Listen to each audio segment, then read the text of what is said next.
అందరికీ నమస్కారం. వైరల్ అవుతున్న రోహిత్ శర్మ బ్యాట్తో సమాధానం. కెప్టెన్సీ నుండి రోహిత్ శర్మ అవుట్. ఛాంపియన్స్ ట్రోఫీకి కొత్త సారథ ఎవరంటే అని అవమానిస్తున్న వారికి ఒక బ్యాడ్ న్యూస్. అదరగొట్టిన రోహిత్ అవమానిస్తున్న వారికి బ్యాట్తో సమాధానం. అసలు రోహిత్ శర్మకు ఏమైంది? ఎందుకు ఇలాంటి అవమానాలు? రోహిత్ ఇచ్చిన గట్టి సమాధానం ఏంటి? ఇలాంటి ఇంట్రెస్టింగ్ విషయాలను ఈ వీడియోలో తెలుసుకుందాం రండి. ఐసీసీ ఛాంపియన్స్ ట్రోఫీ 2025 ఫిబ్రవరి 19న ప్రారంభమవుతుంది. ఇటీవల రోహిత్ శర్మ సరిగ్గా పరుగులు తీయడం లేదని, కెప్టెన్సీ నుండి తొలగించాలని ప్రకటనలు వెలువడుతున్నాయి.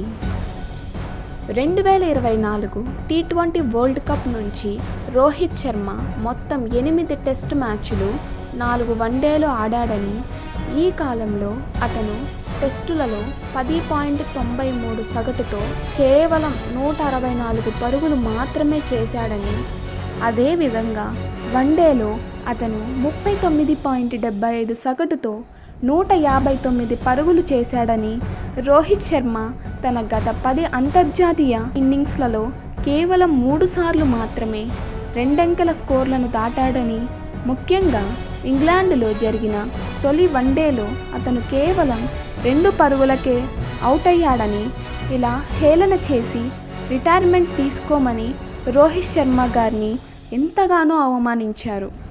ప్రతి ఒక్కరికి ఒక రోజు వస్తుంది. రోహిత్ గారికి వచ్చింది. ప్రతి ఒక్కరికి ఈరోజు తన బ్యాటే సమాధానం చెప్పింది. ఇంగ్లాండ్లో జరిగిన 2 వన్డేల్లో ఓపెనర్గా వచ్చిన రోహిత్ సెంచరీ కొట్టాడు. అతను 30 బంతులలోనే హాఫ్ సెంచరీ అందుకున్నాడు. 76 బంతులలో శతకాన్ని నమోదు చేశాడు.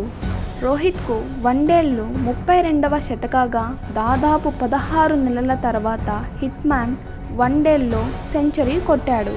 మరోవైపు అంతర్జాతీయ మ్యాచ్లలో అత్యధిక సెంచరీలు చేసిన భారత్ ఆటగాళ్లలో రోహిత్ 3వ స్థానంలో ఉన్నాడు.